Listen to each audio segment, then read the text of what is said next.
할렐루야. 우리 하나님께 다시 한번 사랑과 감사의 박수 한번 올려드리겠습니다.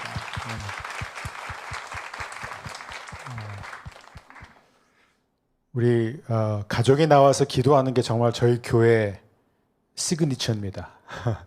너무 좋아요. 이게 교회입니다.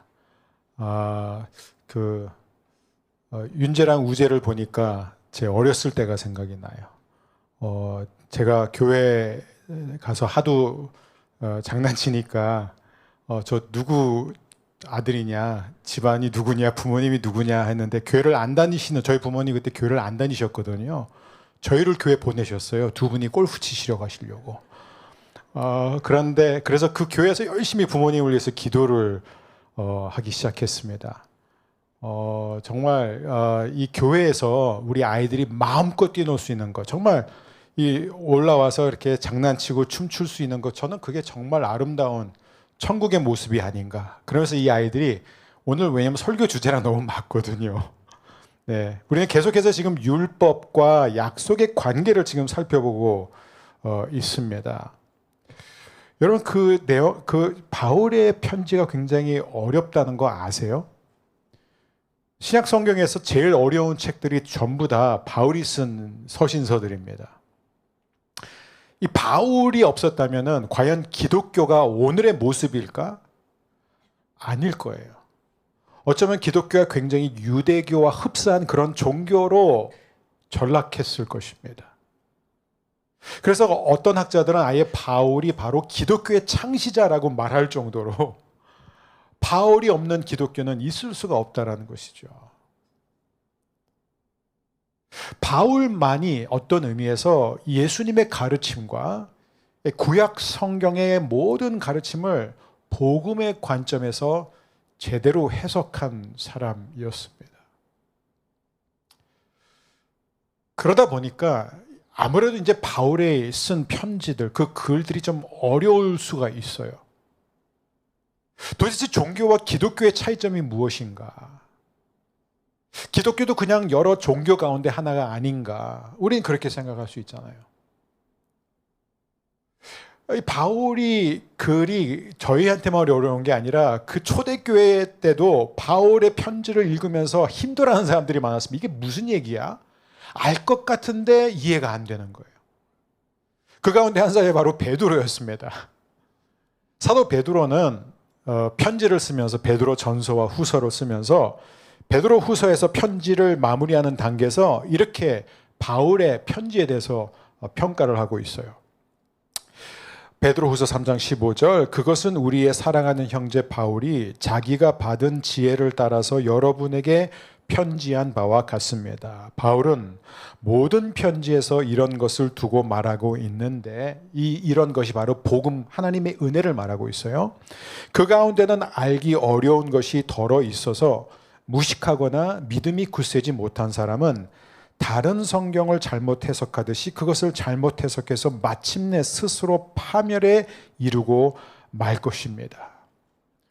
그러니까 당시 최고의 지도자였던 베드로조차 바울이 쓴 편지들을 읽다 보면은 더 이해가 어려운 부분들이 덜어 있다는 것을 인정합니다. 이 말의 뜻은 바울이 글을 어렵게 썼다는 얘기가 아니라 굉장히 어려운 주제, 즉 그만큼 신학적으로 깊고 중요한 문제를 바울이 다루고 있기 때문에 우리가 쉽게 이해할 수 없다라는 것이죠. 저는 바울의 모든 서신서들 가운데 특별히 어려운 곳들이 몇 군데 있는데 그 가운데 대표적인 게 갈라디아서 3장이라고 생각합니다. 그래서 저의 기도 제목은 이번 주로 갈라디아서 3장 끝내고 다음 주에 4장으로 넘어가는 거예요. 그래서 지난주에 우리가 이미 갈라디아서 3장, 아니 지난주 몇 주 동안 우리가 다뤘지만 이제 갈라디아서 3장을 한 번 더 다루어서 여러분 모두가 이 중요하지만 어려운 내용을 바르게 이해할 수 있게 되기를 바랍니다. 왜냐하면 베드로가 말한 것처럼 우리가 성경을 잘못 읽고 잘못 해석하면은 스스로 파멸에 이를 수 있기 때문에 그런 거예요. 갈라디아서 3장은 율법과 약속의 관계를 다루고 있는 거예요. 근데 이 약속과 율법의 관계를 다루면서 사도 바울은 갈라디아 성도들이 이해할 수 있는 당시의 헬라 로마의 언어, 이 문화적인 언어를 사용하고 있기 때문에 우리에게는 어쩌면 조금 더 낯설 수 있습니다. 그래서 우리는 오늘 이 말씀을 통해서, 그리고 특별히 바울이 어떻게 그 관계를 풀어내는지를 통해서 왜 율법이 반드시 우리에게 필요한지, 그거를 깨달을 때 우리는 왜 약속만이 우리를 구원해주고 자유케 할 수 있는지를 확신하게 될 줄 믿습니다. 그래서 여러분 보세요. 바울은 어떤 사도예요? 그는 계속해서 시종일관 갈라디아 교회 성도들에게 말합니다. 노력에 기초한 종교는 안 된다. 사실 모든 종교는 다 노력에 기초하고 있습니다. 내가 얼마큼 노력하고 내가 얼마큼 애쓰고 내가 얼마큼 땀을 흘리느냐가 종교의 핵심이에요. 그런데 사도 바울은 시종일관 노력과 애쓰는 데에 근거한 종교는 절대로 안 된다. 그것은 우리를 살리는 게 아니라 우리를 죽음으로 이끄는 것이다. 그래서 사도 바울이 계속해서 갈라디아 성도들에게 뭘 가르치고 있죠? 애쓰지 말고 신뢰하십시오. 더 노력하려고 하지 말고 더 깊은 믿음으로 나아가십시오. 주님을 위해서 달리고 땀을 흘리려고 하지 말고 주님의 팔에 더 안기십시오. 저희 아들이 2살 때 아예 통째로 외워서 불렀던 찬송가가 있어요. 이 2살밖에 안 된 이 아이가 이렇게 다른 찬송가는 부르지도 않았고 외우지도 않는데 이 찬송가는 이 2살 아이한테 이게 마음에 와닿는지, 사실 말도 좀 느렸던 아이인데도 찬송가는 다 외웠어요. 그게 뭔지 아세요? 주의 친절한 팔에 안기세 우리 마음이 평안하리니. 저는 이 아이가 그걸 반복적으로 부르는 걸 보면서 바로 여기에 이 어른들이 사람의 지혜로는 깨달을 수 없는 뭔가 심오한 것이 있구나, 그것을 처음 느끼게 되었습니다. 애쓰지 마십시오. 노력하지 마십시오. 모든 해답은 거기에 있는 것이 아니라 내가 어떻게 하면은 더 깊은 은혜의 자리로 들어가고 주님의 그 사랑의 팔에 얼마나 더 안기느냐에 따라서 모든 것이 바뀌게 되어 있습니다. 근데 문제가 뭐죠? 우리는 계속해서 하나님이 우리에게 주신 그 은혜를 취해서 그것을 노력으로 만들어요. 우리는 끊임없이 하나님이 우리에게 주시는 그 선물을 취해서 그것을 내 공로로 만들어 버립니다. 이게 종교가 갖고 있는 매력이에요. 마력이에요, 이게. 사람들이 왜 종교를 찾는 줄 아세요? 종교는 끊임없이 우리를 유혹합니다. 여러분, 갈라디아 교회 성도들은 어떤 사람들이에요? 바울이 전한 복음을 듣고 그들은 기쁨으로 그 복음을 받아들였고 예수님을 신뢰함으로 말미암아 성령의 끊임없는 역사 속에서 그동안 수많은 기적들을 경험하면서 살아왔던 놀라운 삶의 변화를 경험했던 사람들이었음에도 불구하고 어떻게 해요? 그들은 다시 율법으로, 종교로 돌아갔다는 거예요. 우리가 2장에서도 배웠지만 심지어 베드로도 다시 복음에서 율법으로 돌아가는 실수가 아니라 그 종교의 영에 사로잡히는 모습을 보게 됩니다. 여러분, 오늘날도 다르지 않아요. 수많은 사람들은 나는 크리스찬이냐라고 말하지만 사실 보면 유대교인처럼 살아요. 나는 그리스도 안에서 자유합니다라고 말하지만 끊임없이 속박의 삶을 산다는 것이에요.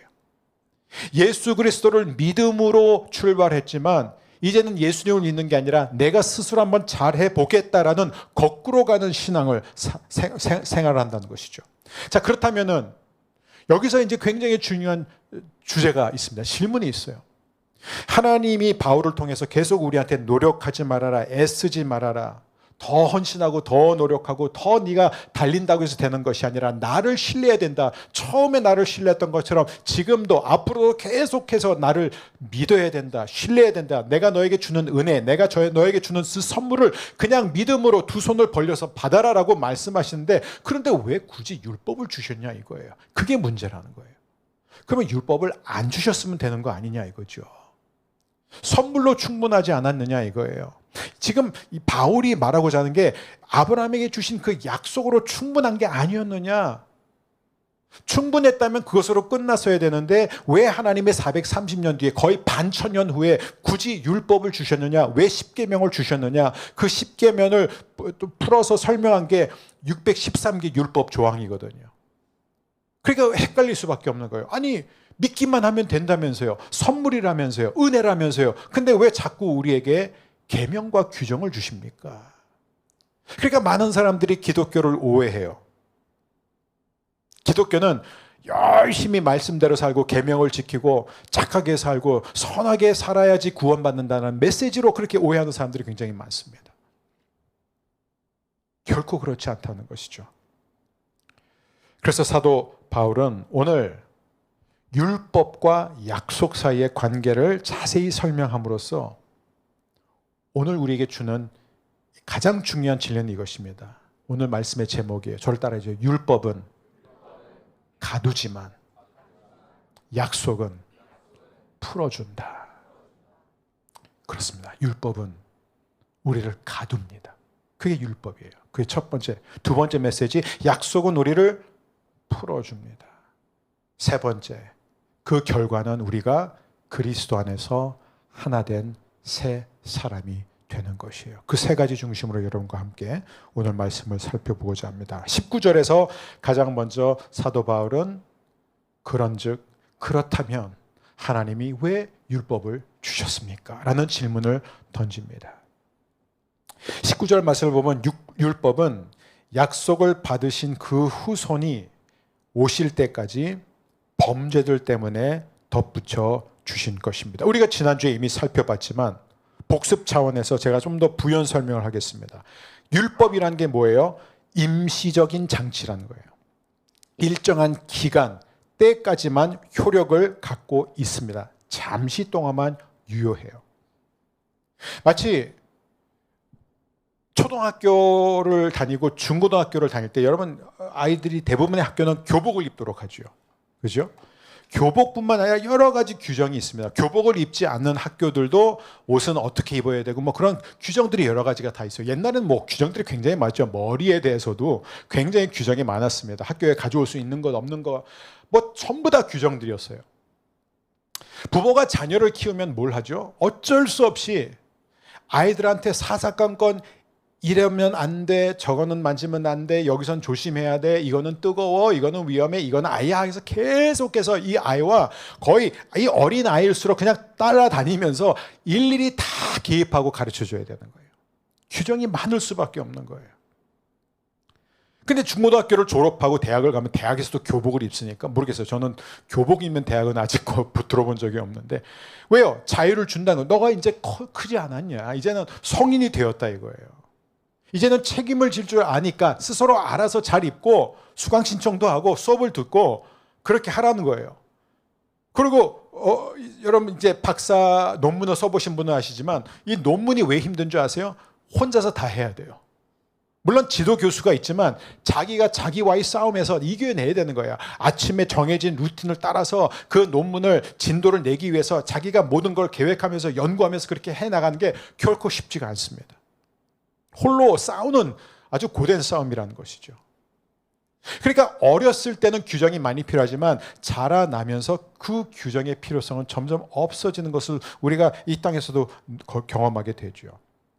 사도 바울은 24절에서 이렇게 말합니다. 그래서 율법은 그리스도께서 오실 때까지 우리에게 가정교사 역할을 하였습니다.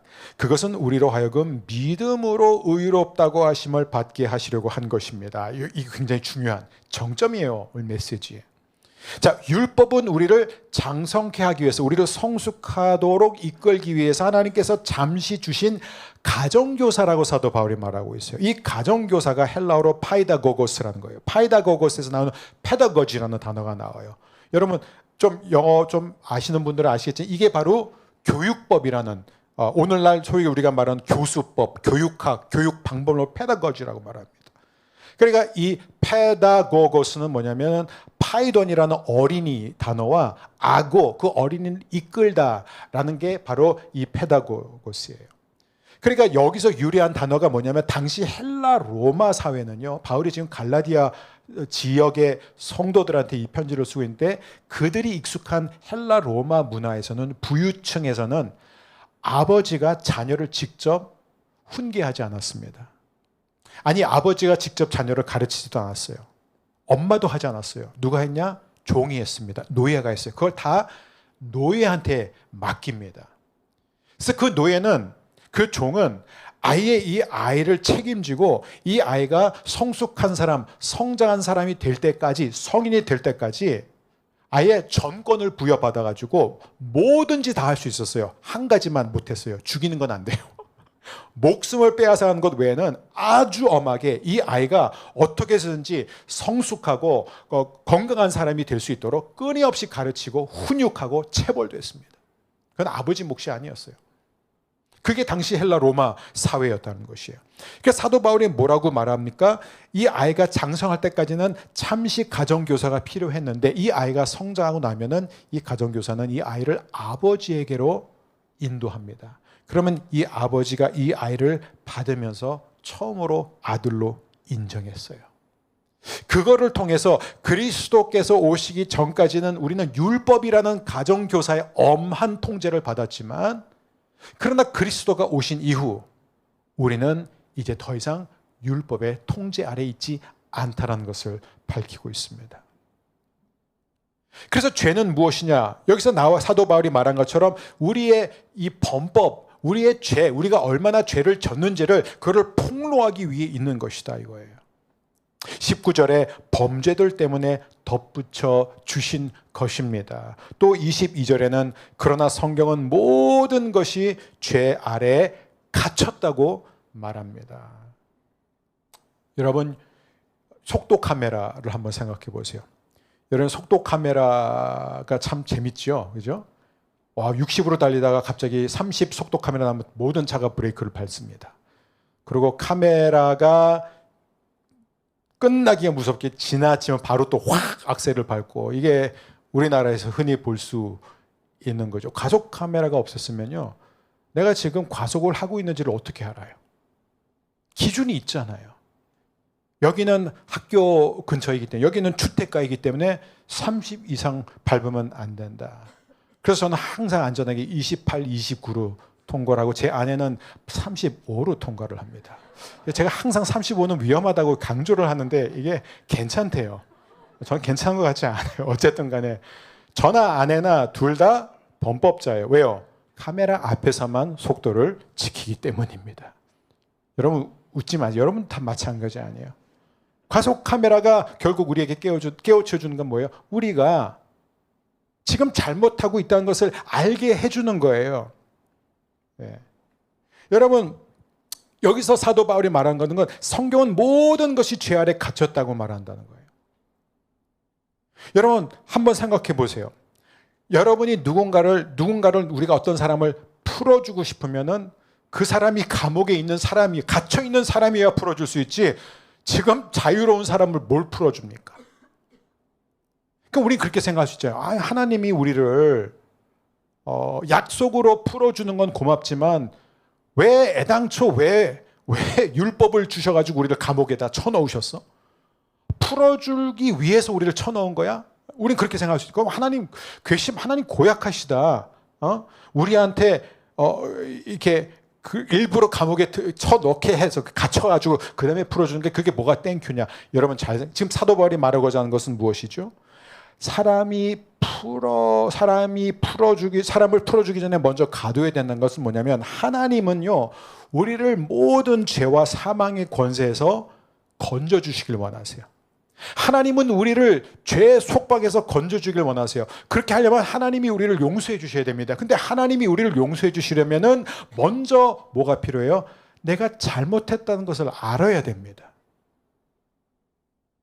우리가 자녀에게 훈계를 할 때, 야단칠 때, 너 잘못한 거야 하고 야단칠 때 이 아이가 자기가 뭘 잘못했는지를 모르는 상태에서 부모가 야단치면 이 아이는요 억울하죠. 그리고 더 화가 나요. 그리고 부모에 대해서 막 분노하기 시작하고 엄마 아빠는 그냥 무조건 엄한 사람 막 그런 인식하면서 그냥 그 부모한테 걸리지 않기 위해서 막 그렇게 살아가는 두려움 속에서 살아가는 아이가 될 수밖에 없어요. 근데 이 아이가 자기가 뭐를 잘못했는지 그리고 얼마나 잘못했는지를 알게 되면은 그 아이는 부모님의 용서를 구하게 됩니다. 그러면 부모님은 그 아이를 용서할 수 있다는 것이에요. 여러분 보세요. 미안해하지 않는 사람을 어떻게 용서해요? 자기가 뭘 잘못했는지조차 모르는 사람한테 나 너 용서할게 하면은 그게 무슨 대화가 되겠습니까? 저는 이것이 바로 율법의 기능. 어쩌면 이게 하나님한테는 맞는 말이 아닌데도 이게 바로 하나님의 천재성이 아닌가. 요즘 우리가 천재를 아무나게나 너무 쉽게 쓰기 때문에 하나님 앞에 이런 단어를 쓰는 것도 이상하지만 여러분 하나님은요 용서를 통해 우리를 자유롭게 하기 위해서 먼저 우리가 죄를 지었다는 것, 우리가 죄인임을 보여주기 위해서 율법을 허락하셨다는 거예요. 자신이 죄인이 아니라고 생각한 사람, 자신이 지금 갇혀 있지 않다고, 자신이 지금 자유로운 사람이라고 착각하는 사람한테 복음은 아무런 메시지가 될 수가 없어요. 복음이 무슨 유익이 될 수 있겠습니까? 그러니까 그런 사람들한테는 복음이 진짜 말도 안 되는 얘기예요. 이해도 되지 않는 것이죠. 율법이 바로 그런 기능을 합니다. 하나님이 우리에게 십계명을 왜 주셨을까요?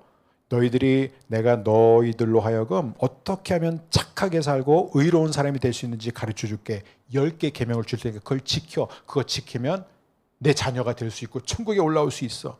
그래서 주셨을까요? 아니라는 것이죠. 결코 율법은 우리를 선하게 만들 수가 없습니다. 십계명을 주신 이유는 하나예요. 우리가 얼마나 십계명을 지키지 못하는지를 우리가 스스로 볼 수 있게 하기 위해서 주셨다는 것입니다.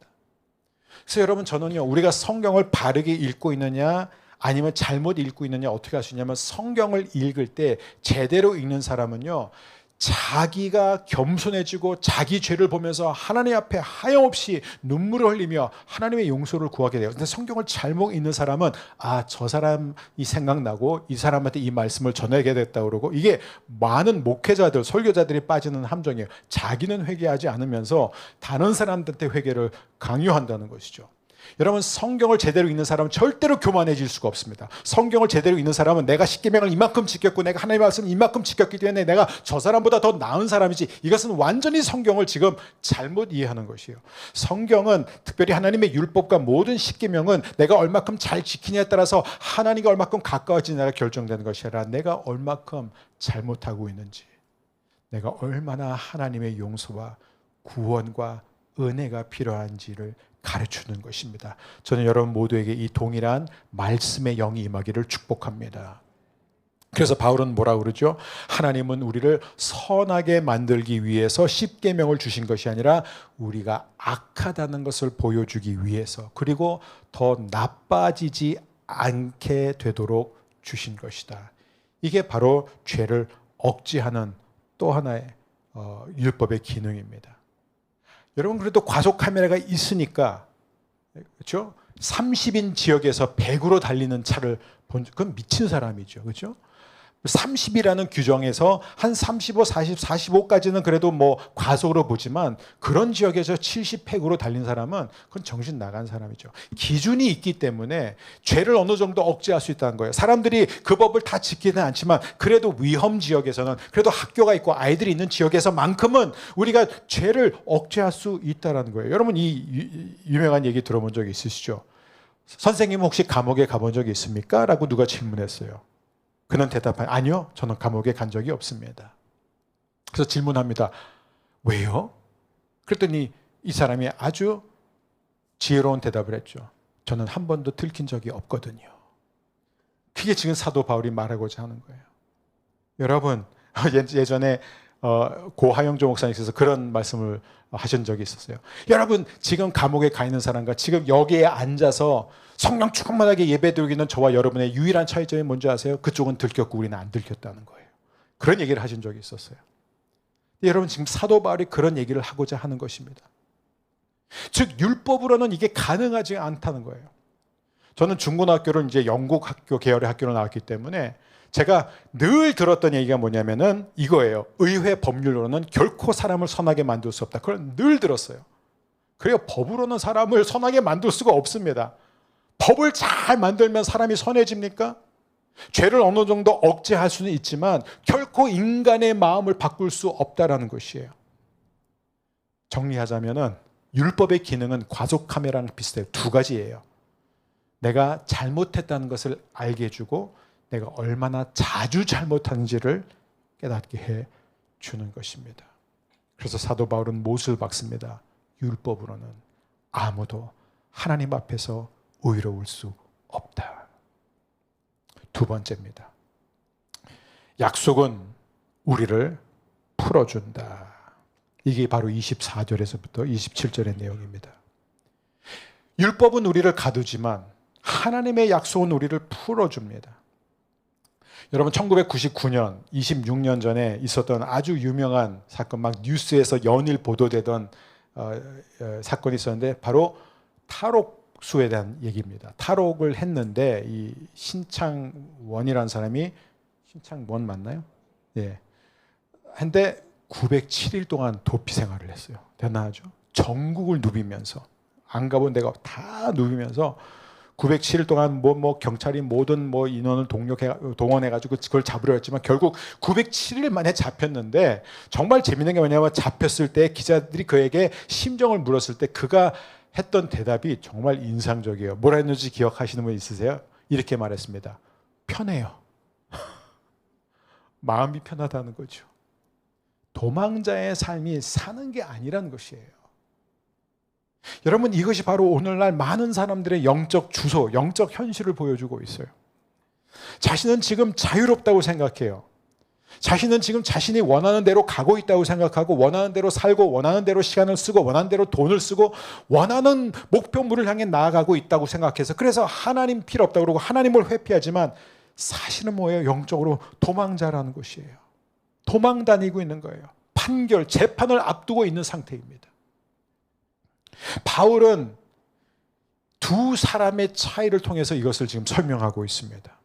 첫 번째는 어떤 사람이냐면 언젠가는 잡힐 것을 알면서 계속 도망다니는 사람이고, 두 번째는 법정에서 미리 서서 판사의 판결에 의해서 무죄라고 선언을 받고 자유롭게 사는 사람, 두 종류의 사람입니다. 둘 다 겉으로 보면 자유로운 것 같아요.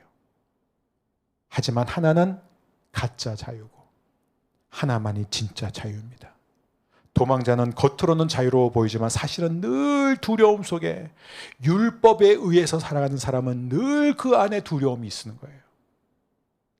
자기가 잘할 때는 괜찮아요. 근데 자기가 기도도 열심히 못하거나, 아니면 예전처럼 신앙생활을 뜨겁게 하지 못하거나, 말씀을 가까이 하지 못하거나, 하나님이 기뻐하지 않는 생각을 하고 있을 때는 항상 어떤 두려움이 오죠? 이러다가 하나님이 또 나한테 무슨 일을 벌일지 모르겠어. 두려운 거예요. 모든 게 다 자기 하기 나름이기 때문에요. 늘 두려움 속에 살아요. 그리고 자기가 잘하고 있으면 교만한 거예요. 자기처럼 잘하고 있는 사람을 보면서 전부 다 비판하고 판단합니다. 반면 무죄 판결을 받은 사람은요, 진짜 자유를 누리게 되는 거예요. 너희가 진리를 알지니 진리가 너희를 자유케 하리라 라는 이 말씀. 여러분은 어느 편을 선택하실 거예요? 언젠가는 잡힐 것을 빤히 알면서 계속해서 모른 척하고 도망자의 삶을 사시겠습니까? 아니면 내 사건이 지금 재판부에 회부되어서 미리 무죄 판결을 받은 사람으로 사시겠습니까? 전 여러분 모두가 후자가 되시기를 주의 이름으로 축복합니다. 그것만이 진짜 자유예요. 율법 아래 있는 사람, 율법을 의지하는 사람은 도망자의 삶을 살 수밖에 없습니다. 하나님은 우리를 뭐라고 표현하셨죠? 우리에게 뭐라고 선언하셨죠? 너는 의롭다. 너는 무죄다. 너는 내 사랑하는 아들이다. 내 딸이다. 오늘도 그 복음의 아름다운 소식을 재확인하는 이 자리가 되었으면 좋겠습니다. 바울은 이어서 27절에서 말합니다. 여러분은 모두 세례를 받아 그리스도와 하나가 되고 그리스도를 옷으로 입은 사람들이기 때문입니다. 자, 여기서 사도 바울은 세례식 자체를 강조하는 게 아닙니다. 저는 세례를 우리가 오해할 수가 있어요. 가끔가다 저는 이런 질문 받아요. 목사님, 우리 아버지가요 지금 임종 전에 있는데 세례를 안 받으셨어요. 세례 못 받으면 천국 못 가잖아요. 빨리 세례 베풀어 달라 그래요. 여러분, 세례식은 그런 게 아닙니다. 세례를 받으면 천국 가고 세례 안 받으면 천국 못 들어가고 그렇게 생각하시면 안 돼요. 여기서 지금 사도 바울이 말하는 것은 세례의 의미를 말하는, 세례의 참된 영적인 의미가 뭐냐? 이 세례라는 것은 밥티조라는 단어인데, 이 밥티조는 잠기다로 우리가 흔히 이해하지만 잠기다라는 뜻 외에도 덮이다, 완전히 포위당하다, 감싸다라는 그런 의미를 갖고 있습니다. 그러니까 사도 바울이 여기서 무슨 얘기를 하고자 하는, 갑자기 세례 얘기를 하는 게 아니라 세례의 그 의미는 무엇이냐면은 그리스도와 하나가 되는 것이다. 어떻게 우리가 그리스도와 하나가 되어? 나오잖아요. 그리스도를 옷으로 입는 사람들이라는 거예요. 여러분, 로마 소년이요, 당시에 로마 소년이 이제 그 가정교사의 그 엄격한 감시와 통제하에 이제 자라나서 아버지께로 인도되면은 아버지가 하는 게 뭐냐면은 그에게 처음으로 토가 비릴리스라는, 소위 그 당시 기준으로 말하면 오늘날의 정장이에요. 정장을 입혀줍니다. 그 세레모니를 해요. 그 옷을 입혀줌과 동시에 뭐라고 선언하냐면, 너는 내 아들이다. 너는 이제 자유다. 가정교사로부터 자유다. 그러면서 아버지는 집안의 열쇠를 그에게 줍니다. 여러분, 지금 이 갈라디아 교회 성도들이 이해할 수 있는 이 언어로 사도 바울은 설명을 하고 있는 거예요. 즉, 세례는 무엇이냐면은 우리가 옛사람의 옷을 완전히 벗어 던지고 율법의 옷을 완전히 벗어 던지고 이제 예수 그리스도로 옷을 입을 때 우리는 예수 그리스도와 하나가 되기 때문에 그리스도 예수 안에 있는 우리를 하나님이 보실 때다 뭐예요? 무죄라고 말씀하시는 거예요. 너는 깨끗하다. 너는 자유다. 너는 내 사랑하는 아들이고 내 사랑하는 딸이다. 내가 천국의 열쇠를 너에게 준다. 아멘. 이게 바로 의미입니다. 약속이 우리를 풀어주는 거예요. 마지막 세 번째입니다. 그리스도 안에서 하나 된 새 사람. 바울은 갈라디아서 3장을 다음 두 구절로 끝냅니다. 28절, 29절 우리 한 목소리로 함께 읽겠습니다. 유대 사람도 그리스 사람도 없으며 종도 자유인도 없으며 남자와 여자가 없습니다. 여러분 모두가 그리스도 예수 안에서 하나이기 때문입니다. 요즘 미국에서 이 갈라디아서 3장 28절을 너무나 악용되고 있어요. 이 젠더 싸움에서 이거 봐, 바울이 먼저 그랬잖아. 남자도 없고 여자도 없다. 그러니까 왜 자꾸 이 두 가지 성을 왜 고집하느냐? 남자일 수도 있고 여자일 수도 있고 중간일 수도 있고 제3의 성을 가질 수도 있고 우리가 자유롭게 할 수 있다. 왜냐하면 이제는 그런 구분이 없다라는 거예요. 아니에요. 지금 그 얘기가 아닙니다. 이것도 역시 베드로가 말하는 대로 스스로 파멸에 이르는 성경 해석이에요. 당연히 남자와 여자가 있죠. 구분이 되죠. 예수 믿으면 갑자기 남자가 더 이상 남자가 아니고 여자가 더 이상 여자가 아닐 수는 없잖아요. 헬라인이 예수를 믿는다고 더 이상 헬라인이 아닙니까? 한국 사람이 예수를 믿으면 갑자기 한국 사람이 인터내셔널로 바뀝니까? 아니죠. 국적은 그대로 살아있는 거예요. 똑같아요. 종과 자유자. 내가 갑자기 예수 믿는다고 해서 이 땅에서 내 신분이 바뀌는 거예요? 그러면 모든 노예들은 예수를 믿음과 동시에 자유를 위해서 싸워야 되겠네요? 그게 아니라는 거예요. 여전히 이 땅에서 구분은 있다라는 거예요. 예수 믿는 남자, 예수 믿는 여자, 예수 믿는 자유인, 예수 믿는 노예, 예수 믿는 헬라인, 예수 믿는 유대인이 있는데, 그런데 여기서 중요한 것은 뭐냐면 구분은 있지만 하나님과의 수직적인 관계 안에서는 어떤 차별도 없다라는 거예요. 어떤 차별도 없다라는 거예요. 여러분, 바로 이게 교회라는 것이에요. 지금 사도 바울이 무엇을 외치고 있습니까? 유대인, 헬라인, 남자, 여자, 종과 자유자가 더 이상 그리스도 안에서는 차별이 없다라는 것이면서, 그러면서 그가 말하는 게 뭐냐면 너희가 그리스도의 것이면 곧 아브라함의 자손이요 약속대로 유업을 이을 자니라. 여러분, 오늘날 한국 사회, 아마 전 세계가 다 그렇지만 한국 사회의 가장 큰 이슈 가운데 하나가 뭐예요? 이 계층 간의 갈등이에요. 조금 더 좋아지는 것 같지만 여전히 난무하고 있는 지역 간의 갈등, 그리고 요즘 최고조에 달한 정치적인 갈등으로 인해서 너무나 갈라져 있는 현실을 우리는 보게 됩니다. 네, 여러분, 교회는 달라야 돼요. 교회만큼은 달라야 됩니다. 교회는 세상에 속한 집단이 아니에요. 하나님 나라의 새로운 공동체라는 거예요. 그래서 어떤 교회가 건강하냐? 사도 바울이 가르치는 게 뭐예요? 유대인과 헬라인이 함께하는 교회가 건강한 교회라는 거예요.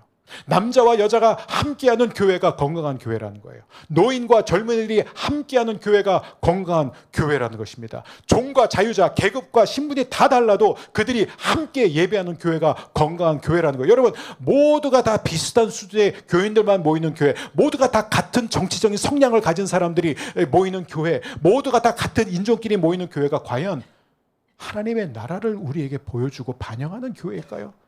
그건 세상의 집단과 뭐가 다를까요? 저는 우리 허브 교회는 하나님 나라의 새로운 대안이 되기를 주의 이름으로 축복합니다. 이게 정말 중요한 것입니다. 교회 안에서, 그리스도 안에서 우리는 참된 평등과 참된 연합이 무엇인지를 보여줘야 됩니다. 그럴 때 교회는요, 축복의 통로가 되는 거예요. 바울이 마지막으로 선포한 게 너희가 그리스도의 것이면 아브라함의 자손이요 약속대로 유업을 이을 자니라. 여러분, 아브라함에게 주신 약속이 무엇이죠? 창세기 12장 3절, 땅의 모든 민족이 너를 통해 복을 받을 것이다. 그 약속이 이제는 아브라함에게 주신 것으로 끝난 게 아니라 누구? 저와 여러분에게 오늘 하나님이 주시는 약속이에요. 땅의 모든 민족이 너로 말미암아 복을 얻게 될 것이다. 여러분, 아브라함에게 주신 그 약속이 어떻게 우리의 약속이 되었죠? 어떻게 가능하죠? 오늘 말씀의 결론이 이거예요. 십자가 때문이에요. 예수님은 실제로 갇히셨습니다. 예수님은 실제로 율법의 저주를 받으셨어요.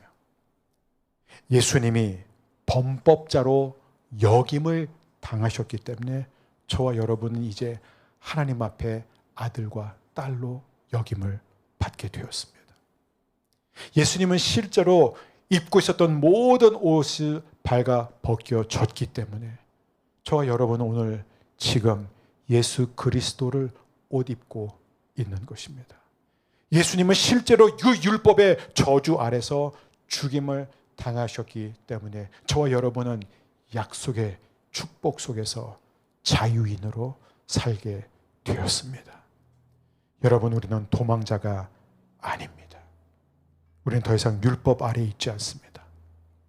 이 복음만이 모든 것을 바꿀 수 있습니다. The gospel changes everything. 이제 1, 2주 있으면 우리 또 교회 창립 예배 드리게 되는데 복음은 모든 것을 바꾼다는 이 표는 바뀌지 않을 거예요. 복음. 사도 바울은 말합니다.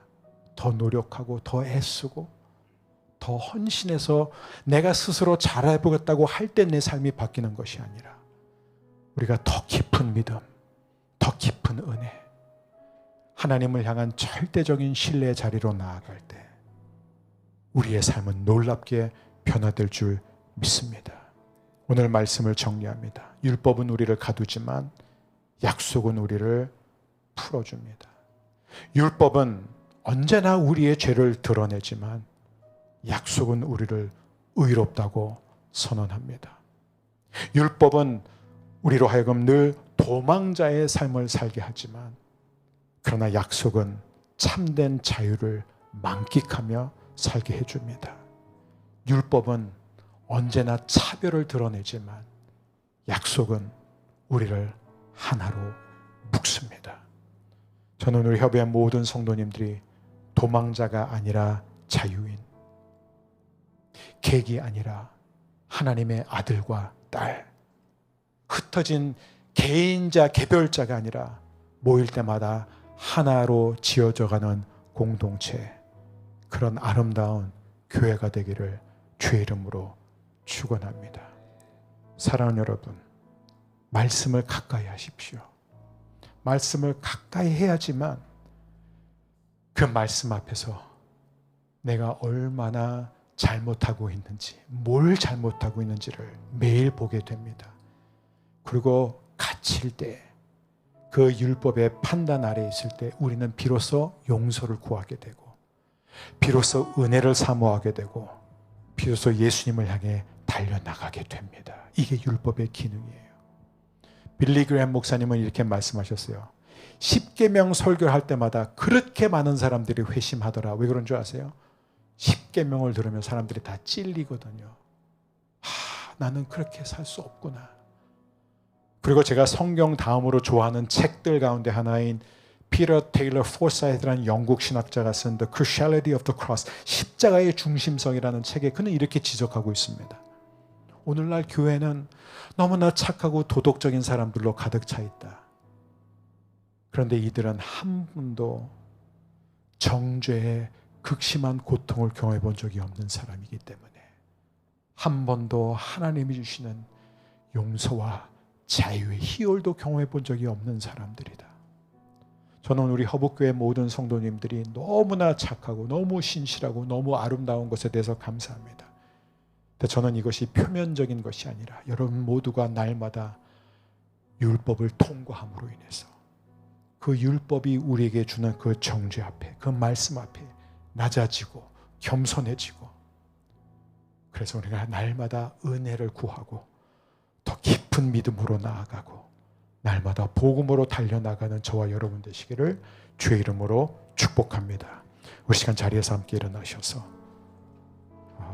내 영혼 안전합니다. 찬양을 부른 후에 오늘 말씀 의지하여 함께 기도하겠습니다. 안전합니다. 오늘 우리에게 주신 이 말씀 의지하여 우리가 두 가지 기도 제목으로 함께 기도하기를 원합니다. 첫 번째, 죄 도망자로 살지 않고 약속 안에서 자유를 누리며 살게 하옵소서.